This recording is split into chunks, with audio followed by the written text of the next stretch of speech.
탁현민 청와대 행정관이 또 여성관 논란에 휩싸였습니다. 과연 청와대 이번에도 감싸고 갈까?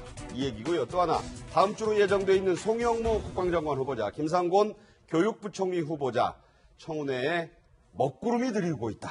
자, 이 두 가지 주제입니다. 먼저 남자 사용 설명서란 10년 전 책으로 성의식 논란을 일으켰던 탁현민 청와대 행정관이 그보다 더 심했으면 심했지 약하지 않은 성 관련 책 논란에 또 휩싸였죠? 네, 그렇습니다.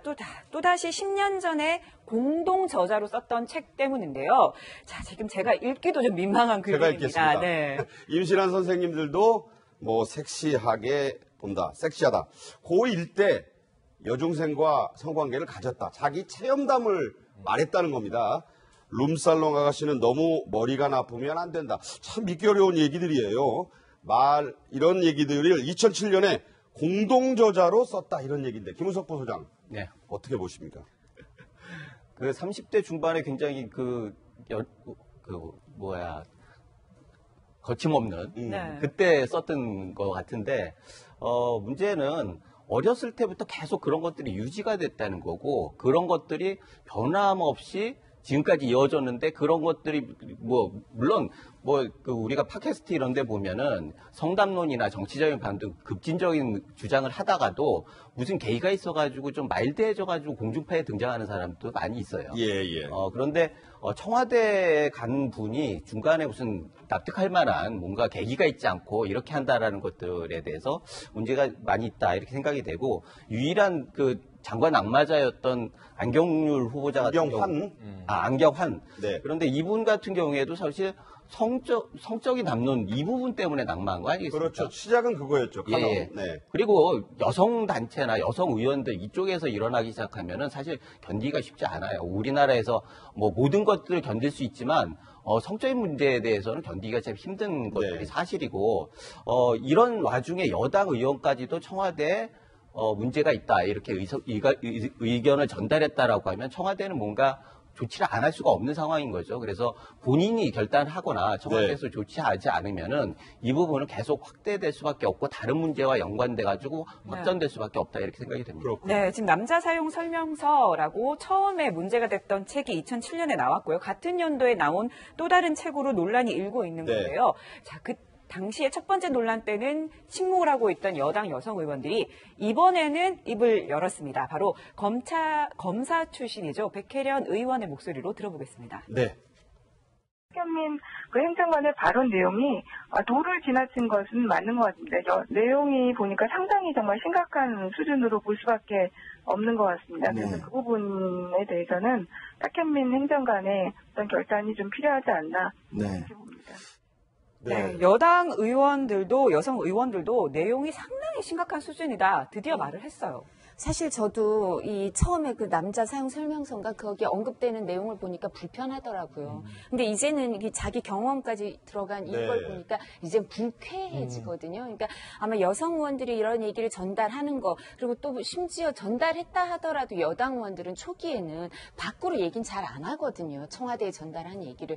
근데 지금 밖으로까지 표현하는 거는 이게 심각한 수준이라는 거죠. 여성 단체나 지역구에서 본인들이 듣는 얘기가 이게 좋지 않다는 얘기니까 사실 사고의 변화가 있었을 수도 있어요. 뭐 저 사람 반성하고 지금은 저런 생각을 안 하고 있을 수도 있지만 제가 생각하기에 이 정도까지 왔으면 일정 부분 결단을 취해야 되는 게 아닌가. 왜냐하면 진보 정권에 대해서는 도덕적 기준도 높고요. 그리고 이런 그 성의식에 대한 기준도 훨씬 진보 정권에 대해서는 높아질 수밖에 없어서 이렇게 그런 것도 있고요. 또 뿐만 아니라 강경화 장관, 김현미 장관, 뭐 피우진 처장, 조현옥 인사수석 이런 사람들을 임명했던 데 대해서 여성계에서 호응했던 게 이런 문제로 사실은 다 빗발해질 수도 있거든요. 그러니까 진보의 경우에 대통령이 제가 한 말씀 대통령이 어떤 결론을 내리실지 전 잘 모르겠지만 사실 대통령 결과까지 책임져야 됩니다. 그러니까 이 사람을 뭐 계속 끌어안고 가신다면 그 결과에 대해서 책임지셔야 되는 거죠. 네네. 우리 최영일 평론가. 그러니까 진보 진영이 성 담론에 대해서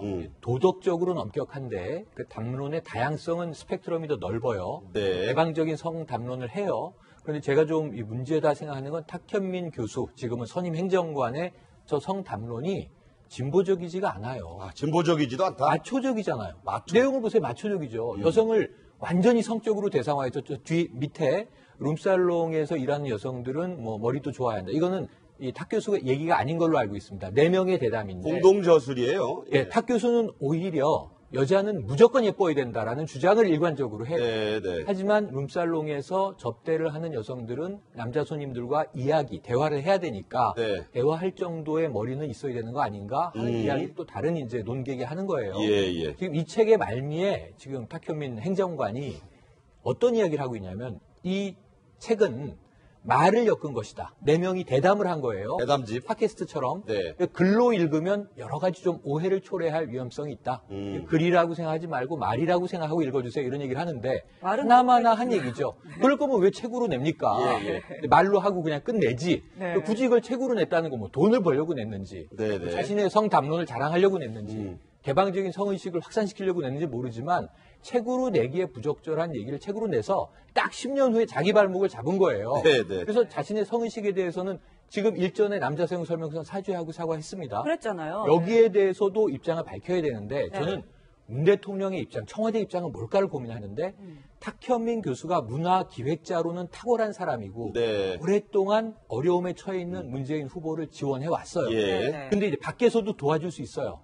근데 그러자니 또 비선 의혹에 휩싸일 위험이 있어서 나가면 차라리 비선으로. 청와대 안에 두자. 지금 저는 이 입장인 것 같아요. 그런데 지금 그러기에는 탁 교수의 처신이 과거에 좋지 않았기 때문에 공직에는 적합하지 않습니다. 차라리 밖에서 자문위원으로 두고 네. 딱 필요한 기능만큼만 필요한 만큼 쓰시고 인간적으로는 멀리 하실 수밖에 없는 상황이 아닌가. 이것은 탁 교수 스스로가 자초한 것이다. 네. 네. 그 말씀이 좀 재밌네요. 나가서 도우면 또 비선 논란에 휩싸인다. 그 정도로 유능하기는 한 사람이란 얘기인데, 자, 이 백혜련 의원이 청와대로 부적격 의견을 이렇게 전달을 할 때 같이 한 의원들이 있는데, 뭐 문자 폭탄 비슷한 항의 전화가 막 와서 누구냐 도대체 이런 걸 보낸 사람들이 이런 또 역풍을 맞고 있다는 건 어떻게 보십니까? 그러니까요. 그것도 저는 좀 뭐 물론 의사는 표현할 수 있을 것 같아요. 그럼에도 불구하고 이름을 밝혀라 이렇게까지 얘기하는 것은 물론 본인들이 표현해서 밝히고 싶으면 밝힐 수 있겠죠. 그런데 밝히지 않았다고 해서 그걸 문제 삼는 것도 저는 조금 지나치다는 생각이 들어요. 그러니까 문자 폭탄을 보내는 분들이 어떤 의도로 보내는지 제가 이해를 하겠는데 그렇다고 하면 본인이 어떤 의견을 얘기하면 자기 이름을 밝히지 않고 싶은 마음도 있을 텐데 그것마저도 지금 봉쇄하는 거 아니겠습니까? 네네. 그러니까 누구든 자기 의사를 표현하면서 자기 이름을 밝히지 않을 수 있다면 않을 수 있는 거죠. 그건 본인의 자유니까. 근데 그것마저도 다 밝혀내라. 그 말은 그 사람들을 상대로 해서 문자 폭탄 보내고 공격하겠다는 거 아니겠습니까? 네네. 그렇게 하는 것은 본인들의 표현의 자유를 주장하는 것처럼 다른 사람의 표현의 자유도 보장해줘야 된다. 그래야 그게 가치 있는 표현의 자유가 되는 것이죠. 네, 자, 지금 논란이 되고 있는데 이 탁현민 행정관 같은 경우에는 어쨌든 지금 여성 단체부터 시작해서 여론이 굉장히 안 좋습니다. 자, 그럼에도 불구하고 문재인 대통령 유난히 이 탁현민 행정관에 대해서는 결단을 굉장히 좀 머뭇머뭇하는 것 같은 느낌이 들어요. 어려울 때 같이 했던 사람이라는 뜻이겠죠. 네. 사실 뭐 히말라야를 같이 갔다 왔다는 건 너무나 당연한 뭐 잘 알려진 일이고. 그렇죠. 그래서 뭐 청와대라고 하는 것들이 직급도 중요하지만 제일 중요한 게 거리예요. 그래서 문고리 3인방이 직급이 높아서 장관들을 상대하고 이거 아니거든요. 대통령하고 가깝고 커뮤니케이션이 원활했기 때문에 힘이 있는 건데 지금 같은 경우에는 누가 봐도 탁현민 행정관 같은 경우에는 힘이 있는 사람이에요. 그런 면에서 저항이 굉장히 심한 거고 그런 면에서 지금 외부에서 문자 폭탄이 있는 것들은 시사하는 바가 큽니다. 네. 자, 어떻게 결단이 나올지 또 미룰지 당장 오늘 오후에도 이루어질지 지켜보겠습니다. 자, 다음은 앞서 예고해드린 대로 갈수록 논란이 좀 커지고 있는 장관 후보자들 얘기를 해보겠습니다. 야권의 상당히 모두 부적격 의견, 축구로 얘기하면 퇴장 카드라고 할 수 있는 레드 카드를 꺼내든 사람이 있습니다. 바로 송영무 국방장관 후보자 얘기입니다. 네, 약간의 활동비만 받았다라고 얘기를 했는데 매월 3천만 원의 활동비를 받은 것이 드러났습니다. 자, 바로 이 겸직 허가 신청서를 보면요. 지금 자신이 근무했던 국방과학연구소에 낸 거거든요. 근데 그 내용을 보면 자, 2년 9개월간 재직을 하면서 자문료를 무려 10억을 받았습니다. 그러니까 월 3천만 원을 수령을 한 거예요. 결과적으로 그 겸직 신청서에는 약간의 활동비만 받는다라고 돼 있었고 주 2회 근무만 한다 이렇게 돼 있었는데 알고 봤더니 월 3천만 원을 받았다. 이게 약간의 활동비라고 볼 수 있을까요? 이 변호사님이 아무래도 변호사시니까 좀 말씀해 주시죠. 이게 통상적이고 국민들이 받아들이긴 어렵지만 네. 사실 그 해군 참모총장을 그만두고 나오셨죠. 그랬으면 이 정도 활동비를 받는 경우가 이제 그냥 그 관행 뭐라 그래야 되나 공정가라고 저희 공정가다. 네, 이제 시가라고 그러니까 그냥 저희끼리 속어죠. 그러니까 네. 그렇게 하는 거니까 네. 이 자체의 문제가 아닌 것 같고요. 저는 그러니까 뭐 이렇게 받을 수도 있어요. 그리고 계속 민간에 계시면 되죠. 그러니까 이거 상관하려고 하지 말아야 된다. 이렇게 하시는 분들은 이렇게 자문료를 대형 로펌에서는 뭐 장관을 그만두고 나오시거나 부총리를 그만두고 나오시거나 뭐 여기는 장관급이라고 하긴 좀 애매하더라도 일정 부분 특수성을 갖고 있는 이런 지식을 갖고 있는 분은 많지 않거든요. 그리고 이렇게 그만두고 나오셔서 자문을 하시는 분들도 있지만 그렇지 않고 봉사활동을 하거나 이런 그 자신의 지식을 대형 로펌에 제공하지 않는 분도 꽤 많으세요. 그러니까 네. 이렇게 제공하는 분은 희소성이 있기 때문에 자문료를 이 정도는 예상했기 때문에 저는 아마 국회에서 청문위원들이 그래서 아마 처음에 신고한 거랑 금액이 다르다고 변호사 출신들이 있었으면 바로 알았을 것 같아요. 네, 네. 그래서 그러니까 이게 문제가 아니라 신고를 제대로 하고 그리고 이렇게 했으면 제대로 밝히셨고 그러면 또 나는 그럼 계속 민간에 있어야겠다 내지는 이런 생각을 하셨으면 그게 그런 생각이 문제인 거지 뭐 이거 자문료를 얼마나 주느냐는 그 자문료 주는 사람들과 받는 사람의 계약의 문제겠죠. 네. 네. 자, 이러면서요. 어제 저희 채널의 종합 뉴스는 이 송영무 후보자가 후배 논문까지 표절을 한 의혹이 있다. 이런 보도도 저희가 했습니다만 지금 말씀하신 대로 액수 자체가 많고 적으면 뭐 그건 변호사로서 그러니까 법무법인에서 줄 수 있는 건데 겸직 신고랄지 사전 신고랄지 이런 부분에 문제가 있다는 지적이 더 중요한 것 같아요. 지금 아는 분들은 정관예우 이 정도 관행이다 이렇게 느낄 수 있어요. 네. 국민 중에 극소수입니다. 이두하 변호사님처럼 업계 관행이 이렇지 이 정도면 적정가네 하는 분은 극소수고요. 주 2회 근무하고. 지금 이 전에 거의 유사한 문제 때문에 낙마한 분이 안대희 전 안대희. 대법관이에요. 네, 전 대법관. 되실 뻔했고 되셨으면 어쩌면 박근혜 정부의 후반을 좀 다르게 끌고 갔을 가능성도 있습니다. 그 상황이 바뀌었을 수도 있죠. 지난 정권에 가장 유능해 보인 총리 후보 중에 한 분이에요. 근데 너무 이 정관예우를 많이 받아서 단기간에 한 16억 정도? 그렇죠. 결국은 스스로 자진 사퇴를 했습니다. 네. 못 버티고. 그 결과 이제 찾아도 대안이 없으니까 황교안 법무부 장관이 총리로 올라갔던 거 아니에요? 그렇죠. 지금 그것을 우리가 지난 정부에서 봤는데 그럼 이번 정부 들어와서 도덕 기준이 더 높아졌어요? 낮아졌어요? 높아져야 정상이잖아요. 네. 이 정상의 정상화, 적폐청산하는 정부잖아요. 그럼 지난 정부에서 낙마했는데 이번엔 통과가 될까요? 세상에 거기다가 이거 하나만이 아니고 네. 플러스 참모총장 재직 시절에 행정처분을 내렸다. 원래는 수사 의뢰를 했어야 정상이다. 방산비리 관련 문제가 있고 그렇죠. 두 번째, 세 번째 지금 이 금액을 받으면서 겸직을 했다. 겸직. 국방과학연구소에 그러니까. 국책 연구기관인 거죠. 가장 네. 중요한. 네, 네. 그러면 3천만 원은 다른 법무법인에서 뭐 용돈으로 받으시고 뽕도 먹고 뭐 그런. 일은 또 이 국책 연구기관에서 나는 뭐 해군 참모총장 출신이 하시고 그 외에 지금 말씀하신 대로 이것보다 커 보이지는 않지만 논문 표절 의혹도 있고. 그건 오히려 좀 작아 보일 정도로.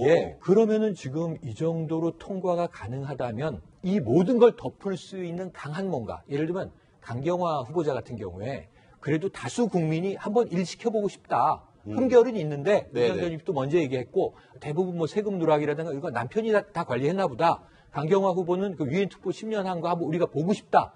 그 송영무 후보의 경우에는요. 탁월한 뭔가가 하나 국민들에게 흠결이 참 많아 보이는데 그래도 시켜봅시다. 는 뭐가 있어야 되는데 그걸 아직 모르겠습니다. 네. 지금 그 자문료라고 얘기를 하는데 그게 적정 수준의 문제가 아니라 자문을 뭐를 했느냐는 거죠. 결국은 이게 로비스트 역할을 한 거라고 여겨지는 본인은 아니라고 합니다만.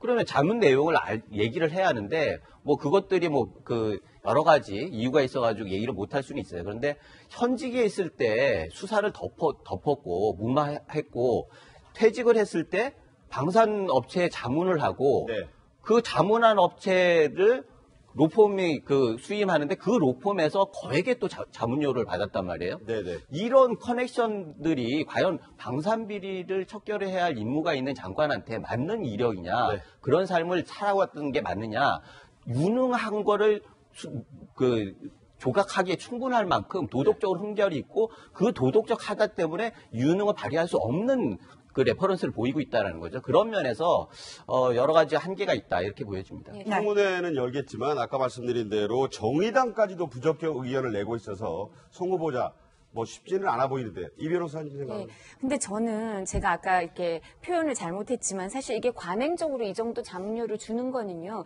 아주 보통의 다른 분들은 이렇게 사무총장을 하고 나오셔서 대형 로펌에서 이런 일을 하는 걸 꺼리시거든요. 네네. 첫째 희소성이 있고요. 두 번째는 그다음에 이 일을 하고 나면 다른 공직이나 다른 활동은 하기 어렵다는 걸 본인이 알고 계세요. 그러니까 안 하려고 하죠. 대부분. 네.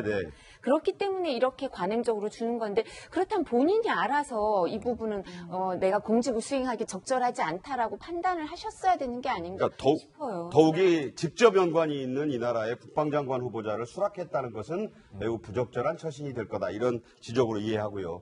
네. 두 번째로 또 화제가 되고 있는, 논란이 되고 있는 후보자가 있죠? 네, 바로 김상곤 교육부 장관입니다. 바로 10년 전에 졸업식에서 한 축사가 논란이 되고 있는데요. 주한미군 철수와 한미동맹 폐기를 요구하는 선언서에 서명을 하고 또 직접 낭독을 한 데 이어서 사회주의까지 옹호를 했다라는 사실이 드러나서 논란이 일고 있습니다. 먼저 들어보시죠. 네. 대학 축사입니다. 자본주의 계급적 모순의 실체를 파악하고 그 극복 방안을 모색하기 위해 우리 대학에서 형서로 공을 쌓아왔습니다. 신입생 모집의 대표 슬로건을 자본의 족쇄를 거부하고 사회주의를 상상합시다로 한 것도 네. 당시 사이버 노동대학교 졸업식 축사에서 한 얘기인데, 자, 이 참 어떻게 봐야 될까요? 그러니까 이게 일단은 학위 과정은 아니고요. 이게 평생교육 과정입니다. 네. 그리고 사이버 노동대학 앞에 뭐가 또 붙냐면 전태일을 따르는 사이버 노동대학이에요. 아, 전태일 따르는, 박사? 따르는. 그러다 보니 제가 네. 볼 때 저기에 오시는 이제 등록해서 교육을 받으시는 분들이 대체적으로 전태일 그 열사의 정신이나 사상을 좀 따르는 분들일 가능성이 있고 네. 조금 더 급진적인 노동운동에 참여하시는 분들이 많이 올 것 같은 생각이 들어요. 뭐 모르겠어요. 저는 거기에 누가 오시는지 모르겠어요. 대체적으로 이 이름만 놓고 보면 그렇다는 것이고 네. 그래서 아마 이제 총장을 저분이 하셨는데 김상곤 후보자가 그때는 이게 평생 교육기관이고 노동운동의 전신으로 있기 때문에 저기 보면 또 일어나서 노래도 부르고 막 이래요. 그런 걸 보면 장소 자체가 일반적인 대학의 어떤 졸업식하고는 조금 차이가 있다는 점을 우리가 인식할 필요가 있을 것 같고 네네. 아마 그래서 김상곤 그때 당시 총장이라고 저기 돼 있으니까 총장이 아마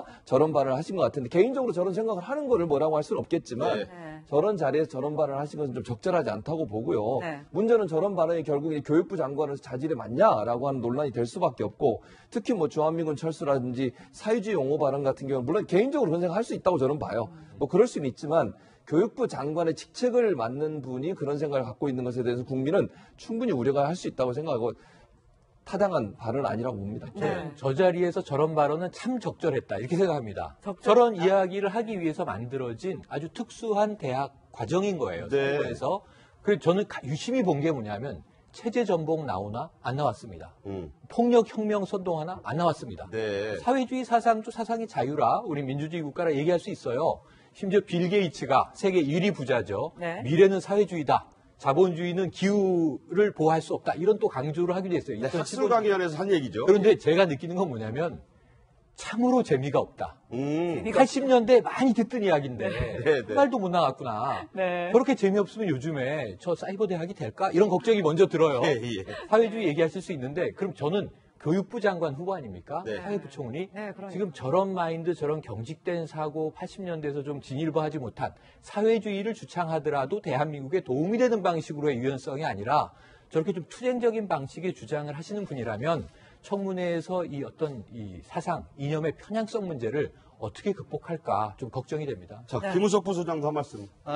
사회부총리라고 하는 자리가 사실 명분과 이념이라고 하는 면에서 사회의 지표 같은 자리예요. 조선시대 때 3명의 영의정보다 대사관 한 명이 훨씬 명예롭다라고 할 정도로 네. 그 대사관 역할을 하는 것들이 사회부총리거든요. 네. 그런데 사회부총리가 이념적으로 문제가 있다. 사회의 그 기본적인 방향을 동의하지 못한다. 이런 게 문제가 있고 사실 네. 이 자리에서 도덕성도 굉장히 중요하거든요. 그래서 진짜 선비가 해야 하는 자리이면 틀림없습니다. 네, 네. 도덕성도 문제가 있고 이념적으로도 문제가 있다라고 하면은 본인도 결단을 해야 하지 않나 이런 생각입니다. 네. 아무튼 이제 이번 주에 시작될 청문회 간단치 않을 것 같습니다.